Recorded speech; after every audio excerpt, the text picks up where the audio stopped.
These last few days, the fall that we have witnessed in the Indian markets, one of the biggest factors has been the relentless selling from the FIIs in the cash markets. Yesterday was one such incident, almost $2 billion worth of selling. There have been many analysts who have come up and said that money is moving out of India into the Chinese markets, and the graphic that comes up on your screen now will be proof of that. Before going into the holiday season, the Chinese markets, the CSI 300 index, between the 18th to the 30th of September, that 9 trading sessions that they had, the index was up 27% from almost at a 52-week low, jumping to a 52-week high during this period. In contrast, over the last 4 sessions, ever since the Nifty made a record high last Thursday, since then the index is already down 4% from those levels, 1,000 points down on the Nifty, and the fall in the broader markets has been much worse. So there has been an outflow of money into the Chinese markets. But is this the start of a bull run in China and not so much in the Indian markets? Well, not many on the street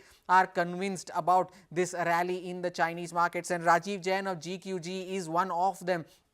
And he mentions very clearly that how many times in the last 3 years we have seen this excitement only for it to peter out in the months ahead. And he also mentions that if this party in the Chinese markets goes on without them, they are fine with it, and that's because Rajiv Jain in his funds have been underweight on the Chinese markets. And he said that this is a trade, a good trade at that, but is it investable for a 3, 4, 5 year period? That is questionable. Citi came out with a note and they mentioned that the CSI 300, as I just highlighted, was up almost 30% during this session. Multiple policy announcements that were supportive of this rally in China, but this recent outperformance has made sure that the Chinese markets have caught up with India in terms of performance.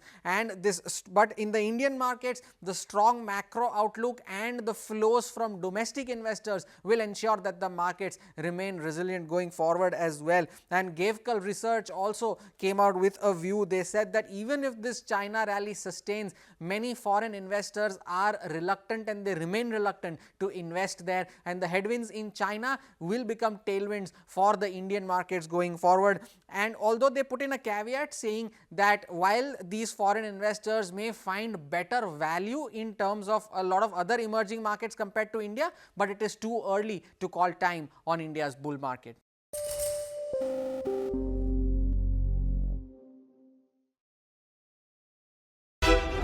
How about listening to global market maestros before crafting your investment strategy? How about getting deep insights into their businesses from top Indian honchos before putting your money on the line?